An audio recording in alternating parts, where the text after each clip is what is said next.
Support this podcast at patreon.com/Kris Karl Photography Podcast.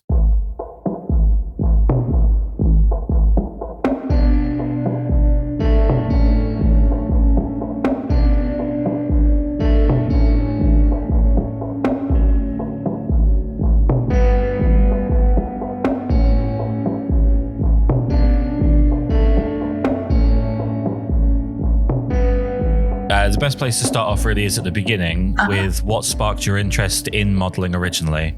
Originally, I didn't have any interest in modelling. My grandmother was a journalist, and when I was sort of like late child, early teens age, she used to rope me in for getting my photo taken for the newspaper, and I hated it, absolutely hated it. And I would be on all sorts of strange consumer features like breakfast bars when they first came out. Okay. And then I think I was in high school first year, and it was embarrassing because everyone was like, "Is that you with a giant sooty and sweet puppet tasting cereal bars in the newspaper?" And then what happened? Then my mother entered me into a beauty competition like Miss Scotland. I think I was 17, and I did okay. I was runner-up. And then from there, after the age of 17, I started modelling more and more. And from the age of about 20, 21, I started to take it quite seriously. So the first shoot that you did when you were taking it quite seriously, you were doing it for your own purposes. What was the first shoot like where you were really taking it seriously? My first shoot for an agency was it was a paid test shoot. Like, I paid the photographer, I don't know, £100, I guess it would have been, to make a portfolio. And were you nervous? Yeah, I was an absolutely terrible model. Terrible. I look at the pictures. It was the worst €100 I've ever spent, or £100 anyway. But I think that back then, that was how you started. You joined an agency. You went to one of those days where you paid the photographer to take the pictures, and then if you were good, you got some more test shoots that you didn't pay for. Right. And then they were better. They were with a photographer called Jim Bamford, who passed away not so long ago up in Scotland. And he shot some lovely pictures. And then from there, it started to go well. And I started getting asked and getting paid for shoots, which I started to enjoy because I was a student and money was good. Well, if you started off on perhaps not the best foot, where you paid for this test shoot and the images aren't particularly great, what was it that kept you going? What was it that made you want to sort of keep pushing forwards after putting that money in? People kept telling me, "Oh, you should really be a model. You'll be a good model. You'll be good at this." And the agency kept trusting in me and sending me for things. And like the picture, the first test shoot, it wasn't good because of the photographer. It was not good because of me, because I had no idea how to model at that point. You know, it takes time to learn how to pose yourself. Okay, so this is a question I've asked a couple of models now, and I'm really fascinated by this. How do you teach yourself to model? Have you ever played a musical instrument? Yes. Do you know, like, when you don't play it for a long time and then you sort of like your fingers know how to do it, you get a muscle memory? Yeah. To me, modeling's like that now. Like, I don't know how I taught myself to do it, but from doing it from so long, it's like an ingrained muscle memory of how to pose and where I should be in front of the camera. That's the easiest way to explain it. I don't actually think I taught myself how to do it. I think it just came with a lot of practice, the same as a musical instrument. As far as going into work as a model, working with different photographers and on different sets with different expectations and different moods, how do you prepare yourself to go in and be the best possible model that you can be, obviously considering there's so many variables? That's a really good question. I need to think about this one. I guess from the photography point of view, I always like to see images of what the photographer is expecting from the shoot. So I would look at those images and I would have a mental note of roughly what they're trying to prepare or what their expectations are. And I guess what helps is that you have to travel a long way to shoots. You have to get a train usually, or a bus or a flight. And I sort of use that time to mentally prepare myself for what's needed from me. And I try not to get too worked up about things. I try to look at it quite pragmatically. Okay, they want this picture. I'm going to go there and deliver this image. And quite factually, I try not to look at it from an emotional point of view, because if you get too emotional about it, I mean, it is nerve-wracking and you're going to be put in lots of different new stressful situations at every shoot. So you just have to turn off the whole emotional point and look at it. I'm going to go there. I'm going to create this image, do a good job and leave. How do you work with situations where you and the photographer just aren't clicking, or there seems to be some kind of animosity on set? How do you push through that and still deliver? The same as any other job. If you work as a waitress and you have difficult clients, or if you work as a consultant and you have difficult clients, you just have to use your social skills to the best of your ability. As far as your day-to-day life goes, I think something that gets really, really massively overlooked, especially by people outside of the bubble, is the impact of being a model on your day-to-day life, on your actual lifestyle, in terms of like your lifestyle choices. So, you know, you can't go and get a piercing or a tattoo or dye your hair without having to consider what impact that has on your work. Your diet's obviously a big part of this. How much of a sacrifice is it to your social life and to your life in general, being a model? It's a huge sacrifice. About the tattoo, that's really interesting because I have had tattoos and I spent about €2,000 and a lot of time having them laser removed so that they wouldn't be a problem, not for modeling so much, but for video work. So yeah, these, like, you know, your body's owned if you're a model. How does that feel? It's just like a matter of fact. It is. It's a fact. I don't know. I try not to, again, with the emotional side, try not to think about it too much. The social aspect is huge as well. I have a lot of friends who are models, so that helps because they understand that you can't always, you know, you might make a social date and then you get a booking and then you can't, or you're away, or you can't do certain things. And for people who work 9 to 5, it's really difficult for them to understand. And something I'm seeing more and more often lately is models with a very open and visible set of working ethics, in the sense of, like, for example, not wearing fur, not advertising things that are perhaps nefarious, you know, drugs or whatever. I've noticed on your website you also have something similarly visible. Do you think it's good that models are? I mean, obviously it's a good thing, but do you think does it surprise you that it's becoming more prominent that models are able to stand up and sort of dictate what they will and won't advertise, whereas I guess in the past that wasn't so much the case?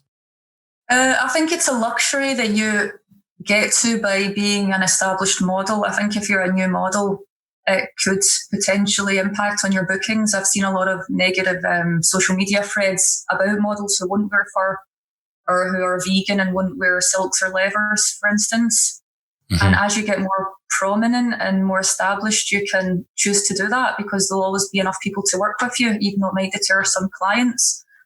I think from an ethical point of view, it's absolutely fantastic that models can do it and they should do it. You should always stand up for what you believe in.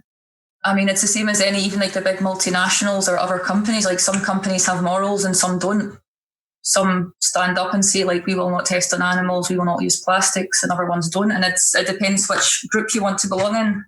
Do you want to be one of the people who cares or one who doesn't care? But yeah, you have to be established maybe before you can do that. So it's a tricky one and it's a balance. You have to strike a balance. Speaking from my point of view as a photographer, one thing I always want to know is how I can get the most out of the model that I'm working with. And there seems to be sort of two schools of thought on this. One is that you work around the personality of the model. The other is that you hold fast your personality and you let everyone else adapt to you. What's the best way to get the most out of you on a shoot? That's a very good question. I actually really like it when the photographer has their own thing and where I can be a muse for the photographer. If I have a really good click with the photographer and they're very skilled at posing and directing, and it's maybe not so much posing and directing, but given they have to give a feel for the shoot or an atmosphere, maybe that's something to do with their own social skills. Are they empathic to the model and can they give that feeling to the model? Then I'll have great results. And what, obviously, the converse of that is how does someone sort of destroy that trust with you, or how does someone ruin the chance to get the most out of you? What's the bad stuff that photographers have done that have caused problems on shoots? Well, that's very true, because if I fully trust a photographer, I should be able to pose completely freely in a way that they're going to get explicit shots, they're going to get bad shots, and trust that they will delete those shots, they will not use them. And I have had that trust broken several times. How do you deal with that? Like, obviously you've got to kind of chase down the problem, but yeah, there's not a good answer. Does that have a long-lasting effect on you in the sense of trusting the next photographer? Yeah, it does. It does. And there's no good answer for that, because you do want to trust your photographer, and you want to be able to be free to pose and to trust your photographer. And there are photographers who will abuse that. So then you're more closed in the future. You write these clauses on your website about posing and about, I will not do that. And it closes you off. But actually, as a creative person, you don't want to have to do that. So it's again conflicting. And I guess one of the things I do now is I'm very careful with who I work with that. If I'm not sure about someone, I wouldn't pose in such an open way now, even though I would like to. Right. Again, no good answer for you. It's one of the, I've been at this, I don't know, 15 years or something, and I still can't answer it. So after 15 years in modelling, what is it that you still enjoy? What is it that makes you want to keep doing it as a job, other than the money? Definitely meeting new people, setting new challenges. There's always, even after 15 years, you can always do something new. You can always see something new, create something new. You can always make art. Art is different every time. You're never going to do the same thing twice as a model, never. Even if people say you will and it's the same old shit, it's never the same. What's your opinion on the sort of rise of influencing and influencers on apps like Instagram and how they've affected the modelling industry? Oh my God, I hate Instagram. Absolutely. I'm so bad at Instagram. I think it's really sad because it destroys, in a way, like people will see, like, I need a model and she has to have 50,000 followers on Instagram. Right. And it's the same for photographers. It's not just for models. It's for all creatives now. It becomes more important in the work you're putting out. How do you work the algorithms? Well, I never learned how to work the algorithms. So that's one of my huge problems. It's quite a tedious thing though, right? To be held accountable to how many of a how you're quantified in your popularity to a point that that seems to be more important than your ability as a model. Yeah, it's crushing, isn't it? It's soul destroying. I think as a photographer, you could probably comment on that as well. Like, you might put something out that you think it's your best work ever, and you put it there and you put it at the wrong time of day, and no one sees it. So you get like 10 people view it. Yeah, I think and there's nowhere else to show your work anymore. It's not like there are big magazines that everyone reads or big other platforms. It is Instagram. That's where everyone is. I mean, I'm just hoping that this is kind of the reaction to there being too many options for places to submit work and too many options for places for people to go and find stuff, and that we've kind of boiled ourselves down to one app, and then there'll be another little mini explosion as a reaction to how confined it is with one stupid app that's so throwaway at the end of the day. Yeah, I hope so. Like, Instagram was great in the start, I think, and then they started trying to commercialize it, and I don't know, actually. Maybe talking rubbish here because I don't understand it enough. I think it's just bizarre that it's a social media app that you have to understand and work in order to do the job that you actually want to do. So in your case, being a model, you have to have this whole extra skill of being your own publicist and understanding coding and algorithms to be able to have an impact, which obviously has no reflection on your ability as a model. And there will be people that are tragically bad models, but because they understand how to get the most out of Instagram, they'll be getting more attention. Yeah, it's terrible. Sorry, it's a bit of a depressing avenue. It's not depressing. It's true though, isn't it? It's really true. One thing, I spoke to Peter Colson a couple of months back on the podcast, and he basically bemoaned that Instagram has killed the ability of a lot of models, where the art's gone out of it. The ability to act and the ability to feel and emote has gone in favor of just finding the right angle for a selfie, or the right angle for getting a certain part of your body to look bigger than another part of your body or whatever. Yeah, isn't it something like Instagram favors big eyes, a narrow jaw, and there's like some formula, high contrast, bright saturation, and that's what you see. All the images now will be created to adhere to Instagram's idea of beauty. Exactly. And it's so bizarre because what will happen is we'll end up at a point where everyone is producing the exact same photo to try and master the same ability to generate likes on something. That once you get to that point, what's the next step? Once you've gathered a huge following, and obviously I guess you can monetize that, but what's the next step? Like, it just feels like it's a bit of when the app disappears, there's going to be a lot of people that will not have any purpose whatsoever. Yeah, that's true. You see it, don't you, in the famous on Instagram sort of profiles, that 95% of the content is more or less the same thing over and over as well.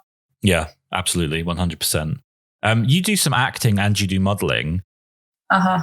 What's the difference in terms of performance from acting and I guess movie work or video work in general and stills modeling? What's the difference in terms of your performance? Well, it's the extra dimension, like literally and not literally. What's the opposite of literally? It's figuratively modeling in 3D. Right. So it's a next step for me. Like, modeling is to capture an image in time, and when you model for a video or you pose for video, or you act for video, whatever, you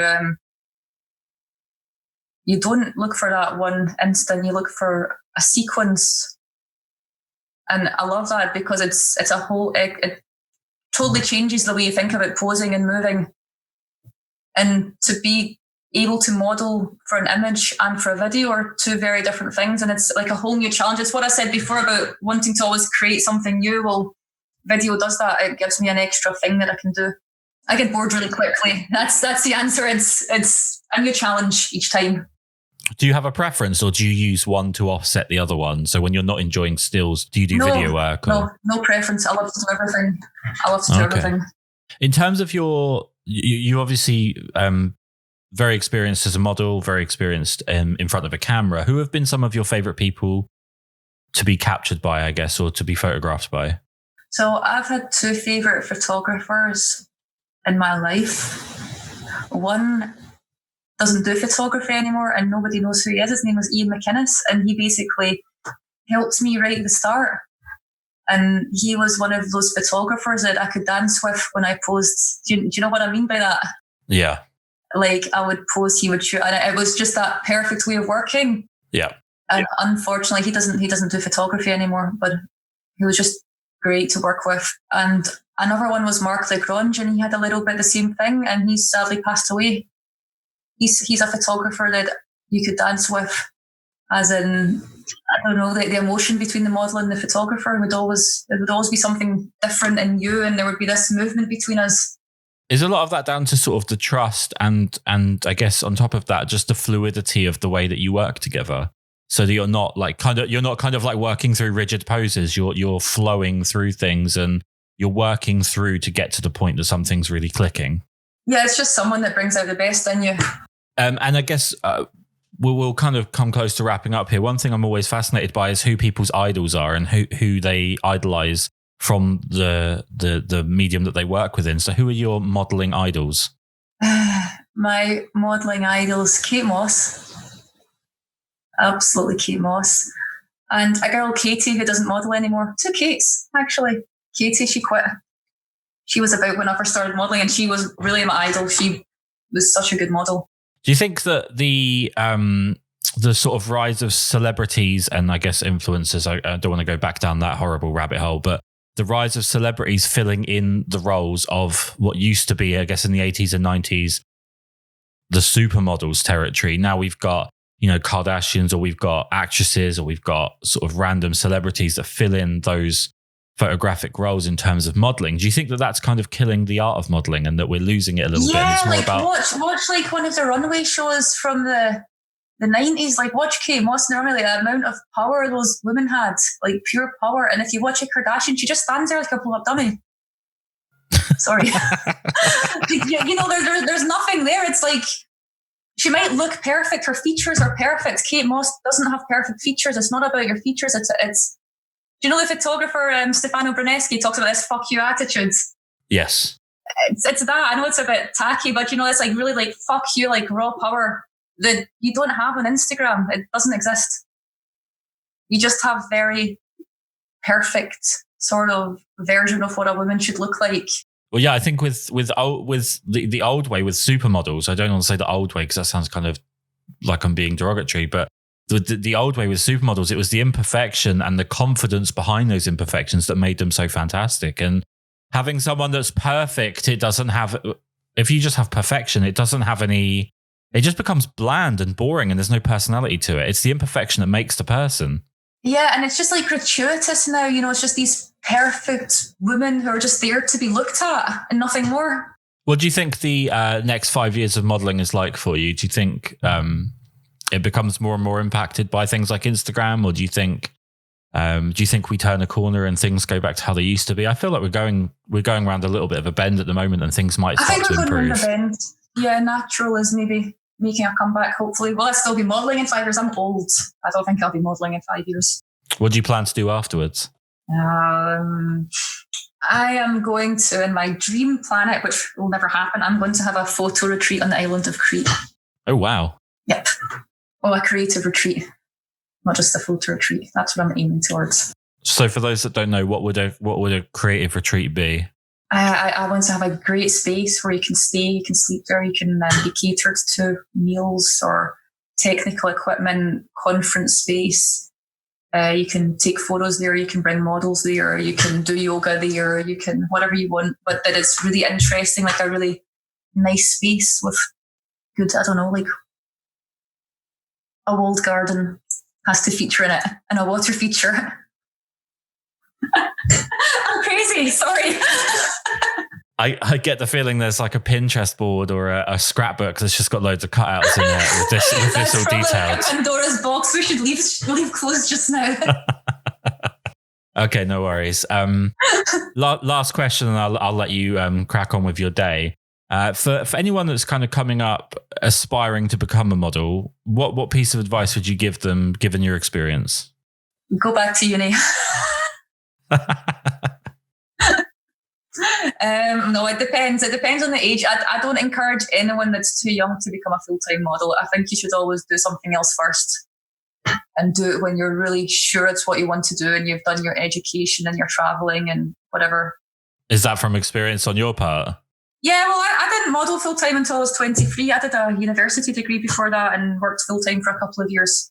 I modeled part-time at that point, but I didn't go full-time until I was a bit older. And I think that brings a lot to shoot you, bring your life experience, and it's better because I think once you've modelled for a few years full time, you will never go back to uni and do all the stuff you want to do. You should do that first. It's pretty damn good advice. I want to say thank you so much for taking the time to do this. After I've spent half of this bemoaning Instagram and whatnot, one thing I like to do at the end of all of these is to make sure that people know where they can find your work, so your website, your unfortunate Instagram or whatever links you want to give me. My website is modelzoe.com, modelzoe.com, and from there there's links to my Instagram and all my other stuff is on there. Amazing. Thank you so much for taking the time to do this. Take care. Say it takes time to forgive.